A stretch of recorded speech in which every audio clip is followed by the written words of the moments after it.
দর্শক, ফসলের ক্ষয়ক্ষতির বিষয়ে জানাতে চুয়াডাঙ্গা থেকে সরাসরি যোগ দিচ্ছেন সহকর্মী জহির রায়হান। রায়হান, ক্ষতিগ্রস্ত কৃষকদের সহায়তায় কি উদ্যোগ দেখছেন জানাবেন।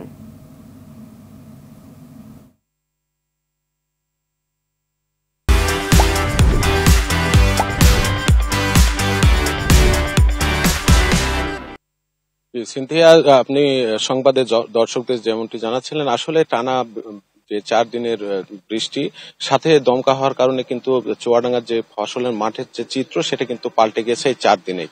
আমরা দেখেছি যে বিশেষ করে কলার ক্ষেত এবং পেঁপের ক্ষেতগুলো একেবারেই সবচেয়ে বেশি ক্ষতিগ্রস্ত হয়েছে। সাথে যে নিচু জমিতে ধানের যে ক্ষেতগুলো ছিল সেই ক্ষেতগুলো কিন্তু পানির নিচে তলিয়ে গেছে। সেই ধান কিন্তু কৃষকরা যেটা জানিয়েছেন সেই ধান কিন্তু পচে যাচ্ছে এবং ধানের যে চারা সেটা কিন্তু ব্যাপকভাবে ক্ষতিগ্রস্ত হয়েছে। তো এছাড়া কৃষি সম্প্রসারণ অধিদপ্তর যে তথ্য দিয়েছে সেটা হচ্ছে মোট জেলায় কিন্তু 4100 হেক্টর জমির যে ফসল আছে সেগুলো কিন্তু আক্রান্ত হয়েছে।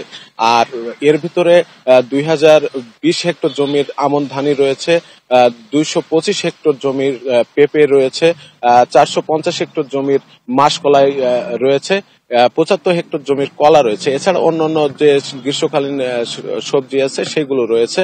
তো ক্ষয়ক্ষতির সঠিক পরিমাণ নিরূপণে কিন্তু মাঠ পর্যায়ে এখনো কাজ করছে বলে জানিয়েছেন জেলার যিনি উপপরিচালক আছেন তিনি আমাকে সকালে জানিয়েছেন।